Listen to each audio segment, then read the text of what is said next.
नजर डालेंगे खेलों के मैदान की तरफ। रवा साल T20 वर्ल्ड कप से कबल कौमी क्रिकेट टीम न्यूजीलैंड का दौरा करेगी। ऑस्ट्रेलिया में रवा साल अक्टूबर में होने वाले T20 वर्ल्ड कप से कबल मेजबान न्यूजीलैंड, पाकिस्तान और बांग्लादेश पर मुश्तमिल समाही सीरीज का प्लान बनाया गया है। सीरीज के इनेकाद के लिए तीनों बोर्ड्स के दरमियान मामला तय पा गए हैं। PCB का कहना है कि वर्ल्ड कप से कबल कम से कम टीम के लिए 6 से 7 मैचेस खेलने के मौके तलाश कर रहे हैं। कोरोना खतरात के पेश नज़र फीफा ने फुटबॉल वर्ल्ड कप के लिए तमाम 32 टीमों को स्क्वाड को 23 से बढ़ाकर 26 रुकने करने की इजाज़त दे दी है। रवा साल नवंबर में फुटबॉल का आलमी मेला कतर में सजेगा, जिसके लिए टीम शेड्यूल का ऐलान कर दिया गया है। कोरोना वायरस खतरात से बचाव के लिए स्क्वाड्स में 3 प्लेयर्स का इजाफा करके 26 कर दिया गया है।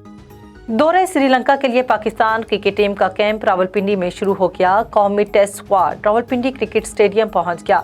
रावलपिंडी क्रिकेट स्टेडियम के एतराफ में सिक्योरिटी के सख्त इंतजाम किए गए हैं। कौमी टेस्ट स्क्वाड ने रावलपिंडी क्रिकेट स्टेडियम में प्रैक्टिस शुरू कर दी है। कौमी टीम 4 घंटे तवील ट्रेनिंग सेशन करेगी। अजहर अली, शान मसूद और मोहम्मद रिजवान काउंटी क्रिकेट में मसरूफियत के सबब कैंप का हिस्सा नहीं बनेंगे।